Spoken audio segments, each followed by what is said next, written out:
Hi everyone, this is Mateusz. Welcome in the first episode of the Polish warship ЩLOZAK construction series. In this episode I will present short history of the ship and we will start the build. Before I started building this model I thought that it would be nice to know something about the real ship. I didn't know her story and it's very interesting. In the mid-30s the British came to a conclusion that they need specialized units for escort and transport tasks. This is how the class Hunt ships were started to build. They built about 86 units of this type, 3 of them joined Polish Navy. It was Krakowiak, Kujawiak and Ślązak. Ślązak was a unit about 85 meters long, almost 10 meters wide, with maximum speed 27 knots. The armament of the ship was 6 102mm guns, 4 40mm anti-aircraft guns called pom-pom, and 2 20mm anti-aircraft machine guns Oerlikon.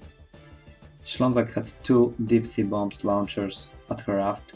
She carried 110 deep-sea bombs. The crew consisted of 9 officers and 160 non-commissioned and sailors. The first commander was Commander Lieutenant Romuald Nałęcz-Tymiński. His history is also very interesting. I recommend his biography. The beginning of Ślązak service was rather monotonous. The first major task was to cover a test landing at Dieppe. In August 1942, a decision was made to conduct such a test landing on the French beach. The goal was to gain experience and also check cooperation during landing operation. Unfortunately, the action was poorly prepared from the very beginning. The Germans knew exactly where the landing was planned and were well prepared for it. For Ślązak's crew, this operation was first serious and demanding task, but they all performed brilliantly. During the rally on Dieppe, Ślązak was in action for 22 hours. 15 hours in the fight against shore aircraft and ships. She shot down 4 aircrafts, 10 times shot on enemy land batteries, and chased submarines. The result of 4 shotted aircraft gave Ślązak the first place along with another British ship in the classification of shot down machines in the Battle of the Atlantic. The commander of the ship for this action received British Distinguished Service Cross. Commander Tymiński broke the order and came very close to the beach, saved about 80 Canadian soldiers from the Royal Regiment of Canada. The landing itself ended in a bloody defeat with over 6,000 soldiers, about 1,600 were killed, about 2,000 were captured. In 1943, Ślązak participated in many convoys. During one of the convoys from Great Britain to Gibraltar, she attacked 6 times U-boats with deep-sea bombs, and from that time she served in the Mediterranean.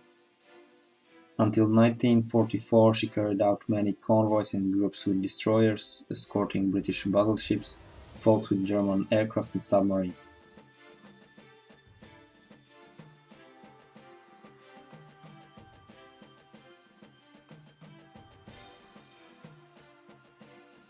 During Normandy invasion on June 6, 1944, she was in the composition of the S forces together with Polish warship Krakowiak.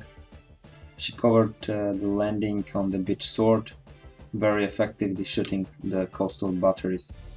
During the operation overall, she mainly supported with her fire landing troops. One of her actions was very successful. Ślązak supported with her fire on the Royal Marine Commando unit and probably saved the lives of its members. In 1944, Ślązak also became famous for another unusual action. As the first ship, she took prisoner of a life operator of German torpedo.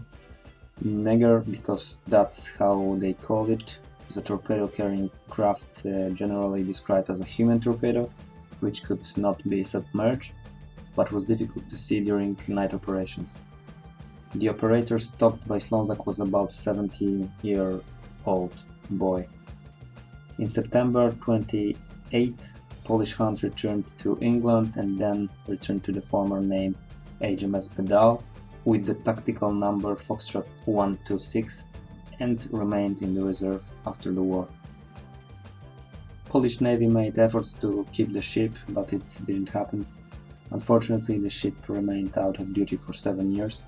After that, in 1953, her name was changed to Godavari, and with the tactical number Delta 92, she was classified as destroyer and sold to the Indian Navy. In 1976, she ran aground in the Maldives and was damaged beyond repair. She was eventually scrapped in 1979. In total, between 1942 and 1946, Ślązak traveled about 104,000 nautical miles. She escorted 104 convoys and conducted 11 patrols. She shot down 5 aircrafts and 3 were considered likely to be shot down. Damaged German submarine U-371 and prevented live torpedo attack. Officers and crew members received 2 Virtuti Militari orders 5th class, about 119 crosses of valor, and many British medals and orders. Commander Nałęcz Tymiński was promoted to the rank of Lieutenant Commander in 1944, then to Commander, and in 2000, by the decision of the President of Republic of Poland, he was promoted to the rank of Rear Admiral. He died in Toronto on December 29, 2003.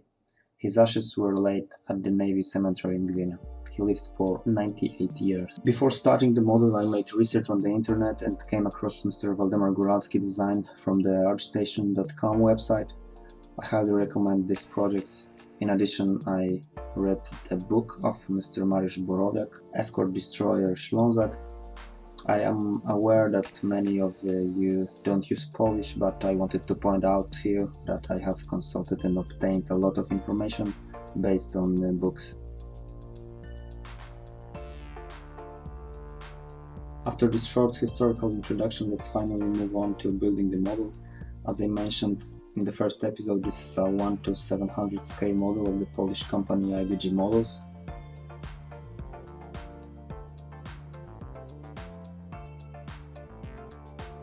In a box we have a clear instruction, quite understandable even for a total beginner.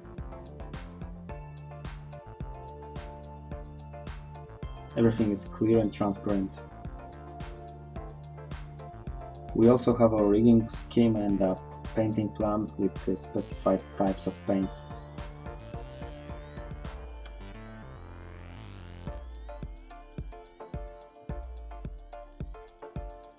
In the set we will also find photo-etched elements and a set of decals where we can find the Lima 26 site number, which has been given to Ślązak. After I saw this metal plate with photo-etched parts, I realized how small the scale is, and then I knew that assembling this model will be a big challenge.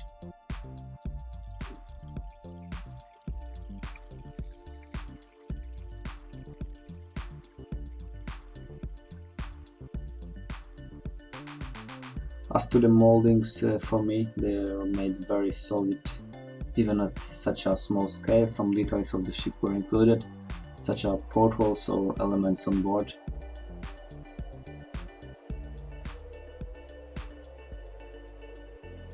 Good quality plastic, easy to work with.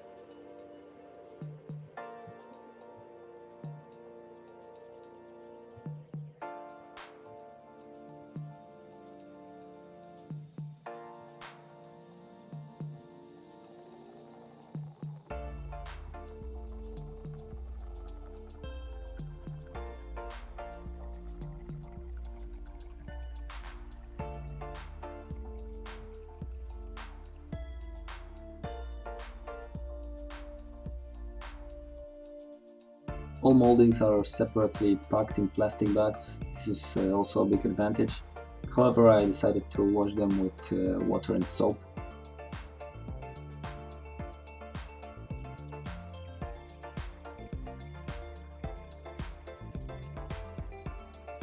What is also very nice, maybe it's normal, the metal plate with photo etched parts is secured with foil.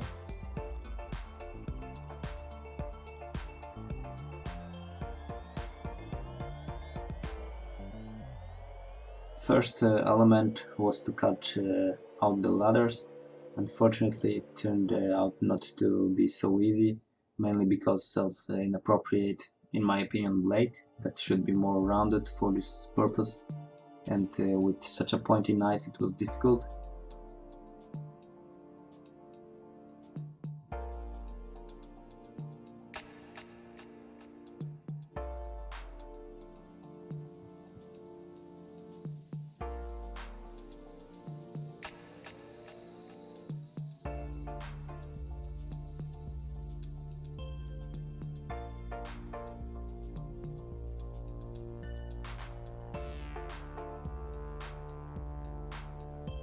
After cutting the ladders and looking closely, it turned out that they are not cut so thoroughly, therefore I decided to cut some of the unnecessary elements.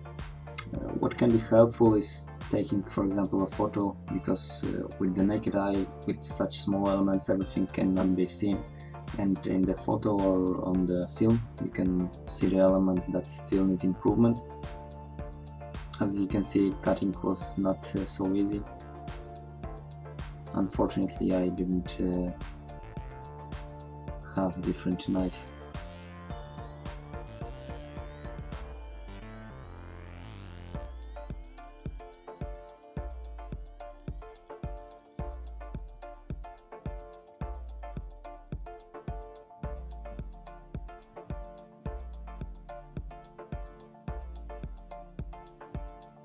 I wrote down the ladders numbers because they differ slightly and I didn't want to be confused later.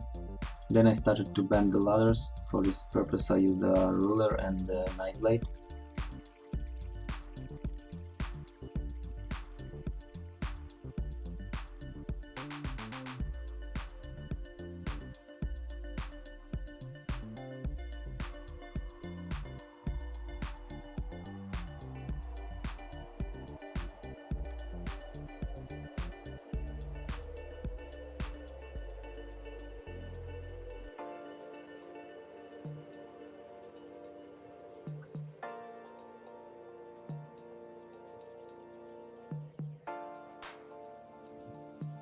The next step was to cut out and assemble 20mm anti-aircraft machine guns Oerlikon. It turned out to be a big challenge. The first one was a total failure because I broke the barrel during first bending. I tried to fix it later, however gluing it with CA glue turned out not to bring the right effect. With the second machine gun, at first I thought about how to bend for a long time, and this one came out a bit better.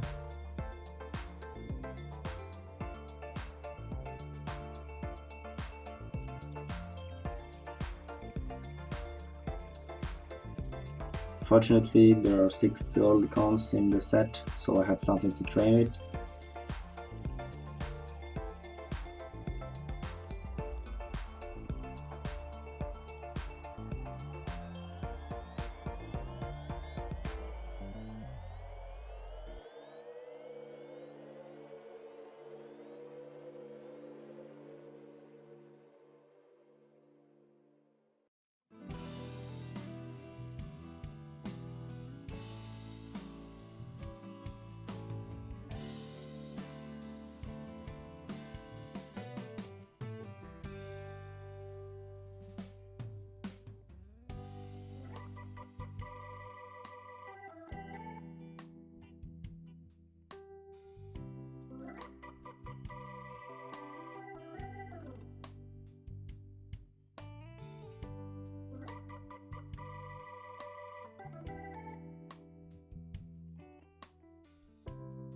I tried to improve the folding technique. Finally, I got some practice and I put together 5 good looking guns, and I only need 2 for the model.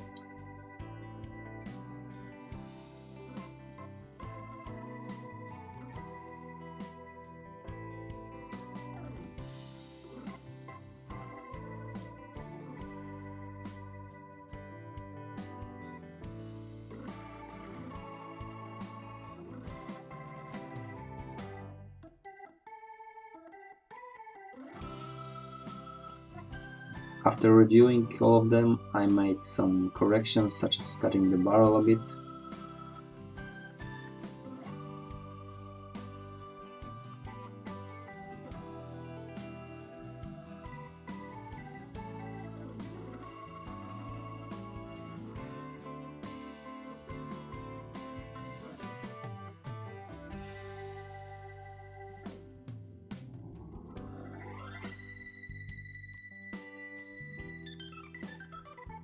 As I said, 5 of the machine guns came out quite good.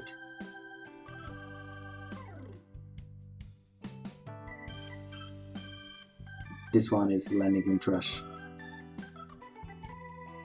Then I decided to bend and prepare the elements for inflatable boats. The instructions shows that they are to be bent at an angle of 74 degrees, and that's what I'm going to do, of course.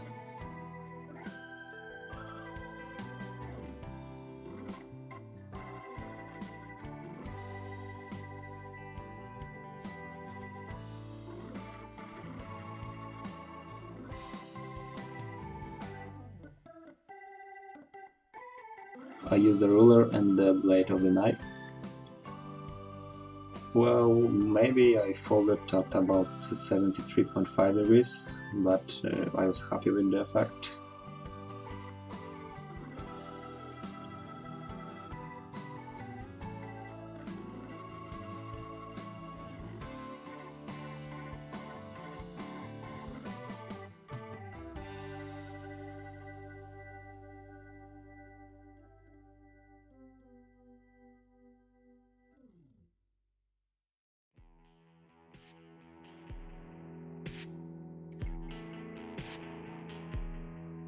Then I proceeded to bend the small mast, also from photo etch parts. Bending was not a problem.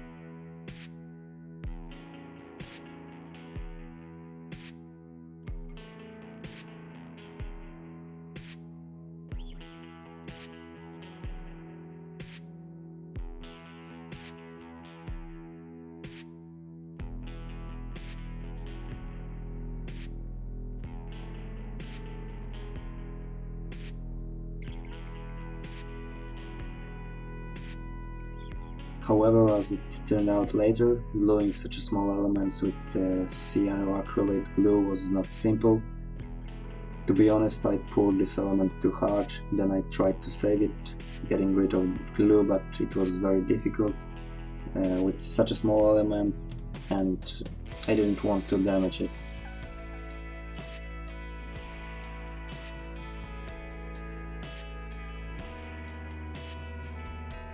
Finally, it looked like that.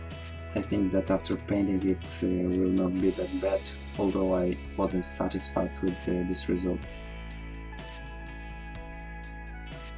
I decided to make a superstructure element located on a midship. After cutting out the elements, I slowly saw them using a file.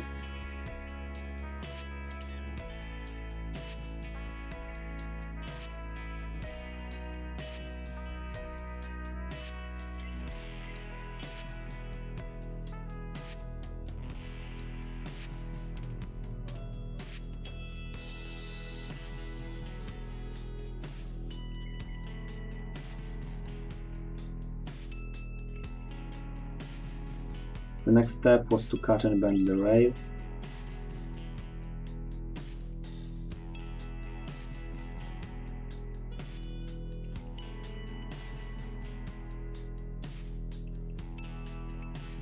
To bend this element I use a very thin needle. It looks at least as a thick nail, but the zoom is very large here. All the elements in this model was very small.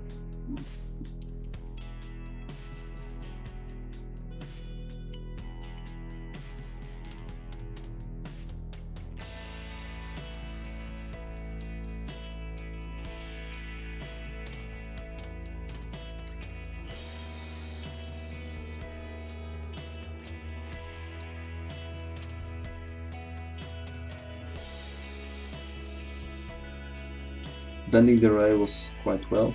These elements are very delicate.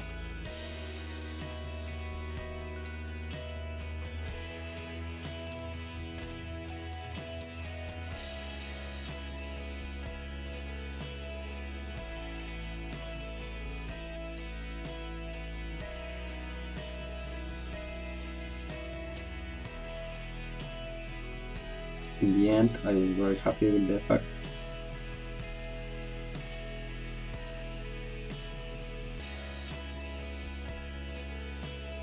After After putting the elements together, I tried it on the superstructure and then glued in CA glue.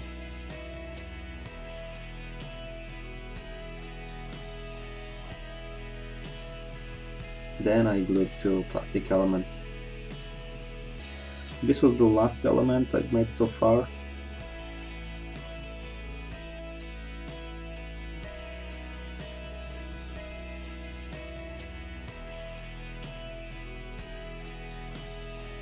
The first conclusions are that it is a very detailed model, the scale is very small. Maybe it's good that I started with such a scale because it teaches a lot of patience and self-control, as well as planning of every move. All the elements presented in today's video, they are really very small. In the end, I was happy with my work because I didn't completely destroy any of the elements. Of course, I made a few mistakes. The main problem I noticed was not accurate application of CA glue, which freezes quickly, so this is definitely an element that I need to improve. I already have an idea for this, but wait for the next episode. Meanwhile, I invite you to follow the channel. The next episode will be soon. We are going to focus only on the next stages of construction. I hope you liked it. If not, please comment. I will be very grateful for all positive and negative comments. Take care, guys, and see you soon.